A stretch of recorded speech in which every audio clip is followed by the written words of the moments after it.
भारत पुनः वैदिक कालीन जगत गुरु के आसन पर पदस्थापित हो और भारत को सुरक्षा परिषद में वीटो पावर के साथ स्थायी सदस्यता मिले।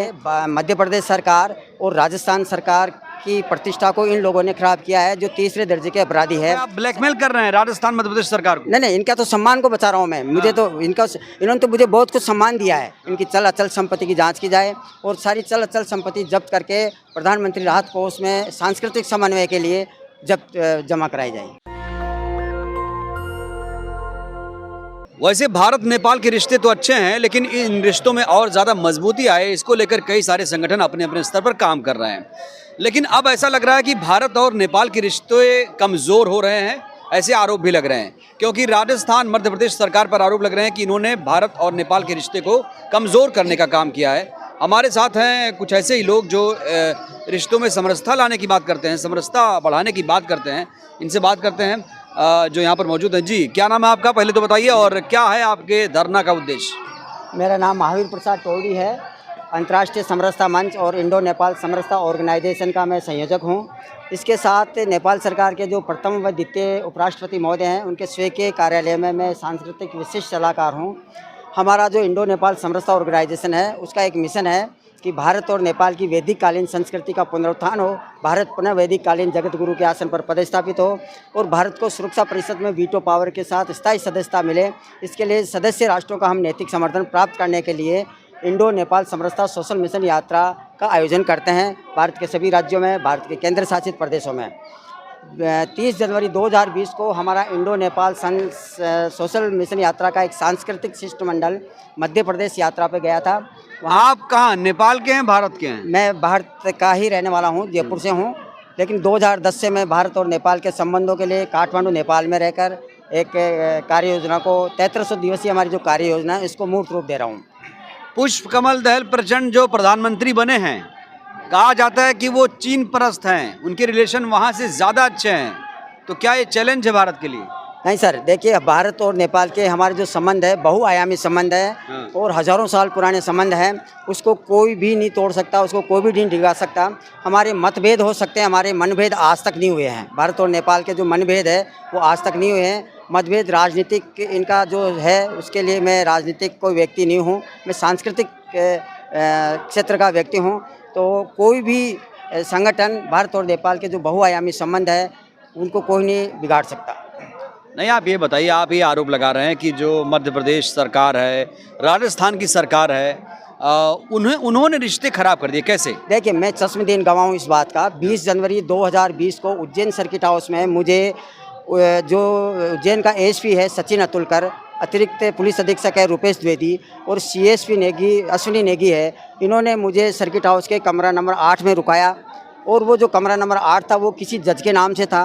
वहाँ पे मेरे से 45 मिनट तक इन्होंने रूबरू किया, शिष्टाचार भेंट की, भारत नेपाल के संबंधों पे चर्चा करते हुए मेरे पास एक प्रस्ताव रखा कि आप हमको सहयोग करें। हम लोग अमित शाह जी को मध्य प्रदेश और सरकार गिराने और नेपाल सरकार को तोड़ मोड़ करने के लिए 1500 से 2000 करोड़ रुपए की व्यवस्था करके हम लोग अमित शाह जी के सुपुर्द करेंगे। आप जहाँ पे जा रहे हो, पुष्पगिरी संत पुष्पदंत सागर जी महाराज के कार्यक्रम में मैं चीफ गेस्ट के रूप में जा रहा था, उन्होंने मुझे आमंत्रित किया था।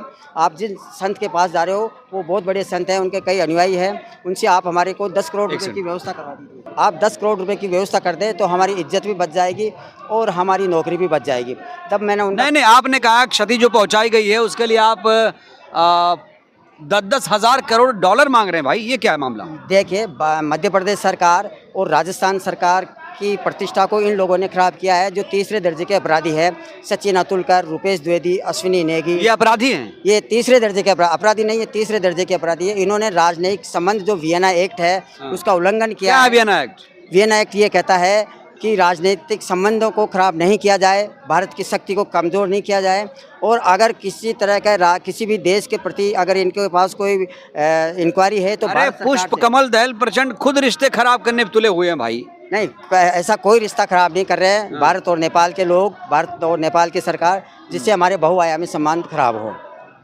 यानी आप भारत के लोगों पर आरोप लगा रहे हैं? ये मैं भारत के लोगों पे आरोप नहीं लगा रहा, मैं मध्य प्रदेश सरकार के पे आरोप नहीं लगा ये रहा। भारत के मैं- तो हुए ना, ये मैं- ऐसा क्यों करेंगे भाई? इन्होंने किया है, मैं चश्मदीन गवाह हूँ भाई, उस चीज का मैं चश्मदीन एक गवाह हूँ। मिनट, मेरे सामने नेपाल रिश्ते नहीं खराब कर रहा, नेपाल के लोग सब अच्छे हैं, आप भारत के सरकारों को बदनाम कर रहे हैं भाई। भारत की सरकारों को नहीं करा, इनकी सामाजिक प्रतिष्ठा को खराब किया है इन लोगों ने, तीसरे दर्जे के अपराधियों ने। उनके सम्मान के लिए मैं आज जंतर मंतर धरना स्थल पर धरना दे रहा हूँ, प्रदर्शन कर रहा हूँ और ज्ञापन महामंत्री आपके ऊपर आरोप है आप ब्लैकमेल कर रहे हैं राजस्थान मध्य प्रदेश सरकार को। नहीं, इनका तो सम्मान को बचा रहा हूँ मैं। मुझे तो इन्होंने तो मुझे बहुत कुछ सम्मान दिया है। हाँ। मध्य प्रदेश सरकार और राजस्थान सरकार ने बहुत कुछ सम्मान दिया है, मुझे प्रोटोकॉल दिया है, लेकिन इनके जो अधिकारी हैं उन लोगों की चल अचल संपत्ति जब्त किया जाए। अरे उनका उन्हीं के नार्को टेस्ट- अधिकारी है ना भाई। हाँ, तो उनका नार्को टेस्ट किया जाए कि उन्होंने अपनी सरकार को की गरिमा क्यों क्षति पहुंचाई, क्यों कैसे नुकसान कैसे क्षति पहुंचाई जरा बताइए। उन्होंने हमको जो नज़रबंद करके हमारा अपहरण करके हमारे पे दबाव बनाया। आपका अपहरण किया गया? हाँ, हमारा अपहरण किया गया ना सर्किट हाउस से। फिर जब मैंने सचिन अतुल करके थप्पड़ रख दिया, आप देखो, मैं आज जो अपराध करता है, पुलिस में जाता है या जेल में जाता है या न्यायालय में जाता है, सब ये कहता है कि मैंने कोई अपराध नहीं किया, मुझे गलत फंसाया गया। आज मैं कह रहा हूँ कि मैंने सचिन अतुल करके थप्पड़ मेला, क्यों मेला कि उसने अमित शाह के नाम का दुरुपयोग कर रहा था, मध्य प्रदेश सरकार और राजस्थान सरकार का नाम का दुरुपयोग कर रहा था, उसकी सामाजिक प्रतिष्ठा को खराब किया, इसलिए मैंने थप्पड़ रखा उसको। तो क्या लगते हैं नेपाल भारत के रिश्ते और मजबूत होंगे? बिल्कुल होंगे, कहीं कोई दिक्कत नहीं है। हमारे तो रिश्ते मजबूत हैं, बहुआयामी संबंध है हमारे तो फिर क्या, कहाँ क्षति हुई? नहीं, हमारी जो समाज, हमारे भारत और नेपाल के बहुआयामी संबंधों के साथ साथ जो 22 राष्ट्रों का आपको क्षति पहुंचाई या रिश्तों को? बिल्कुल हमारा नुकसान हुआ ना, संबंधों को कितना नुकसान हुआ? अकल्पनीय नुकसान हुआ, अकल्पनीय नुकसान हुआ कि जिसकी कोई भरपाई नहीं कर सकता। क्योंकि हमारे जो माननीय प्रधानमंत्री महोदय है वो भी नेपाल को बहुत छोटा भाई मानते हैं। और आज नेपाल मानता है कि नहीं बड़ा भाई?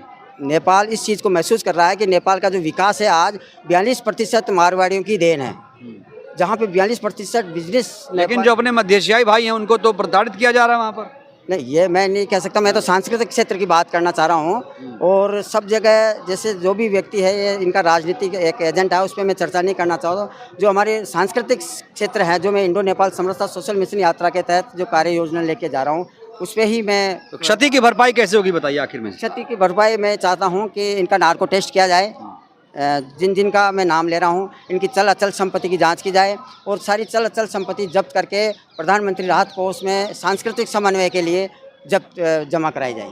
कौन जमा करेगा? सरकार ही करेगी। कौन सरकार? मध्य प्रदेश सरकार, राजस्थान सरकार, शिवराज और गहलोत सरकार करेंगे? करेंगे, क्यों नहीं करेंगे। ये तो खुद कह रहे हैं कि हम तो बहुत अच्छा काम कर रहे हैं, ये क्यों करेंगे ऐसा काम? नहीं, सरकार अपनी जगह अच्छा काम कर रही है, मेरे को प्रोटोकॉल। अगर सरकार ऐसा करेगी तो मान लेगी ना क्षति हुई। क्षति तो हो गई ना, क्षति के लिए तो मैं कह रहा हूँ ना। क्षति आप ब्लैकमेल तो नहीं कर रहे हैं कहीं? नहीं, हमको पैसे के लिए? नो, हमारे को न मैं राज्यसभा का चुनाव लड़ रहा, न एमएलए का चुनाव लड़ रहा। मुझे तो बहुत मान सम्मान दिया है मध्य प्रदेश सरकार ने। तो ऐसा क्यों कर रहे हैं आप? मैं तो उन लोगों के खिलाफ कह रहा हूँ, उन लोगों ने को सामने ला रहा हूँ, उनके तथ्य सामने ला रहा हूँ, सरकार को दिखा रहा हूँ कि आपके सरकार में ऐसे लोग हैं जो आपकी सामाजिक प्रतिष्ठा को खराब कर रहे हैं। क्या नाम है आपका? महावीर प्रसाद टोडी।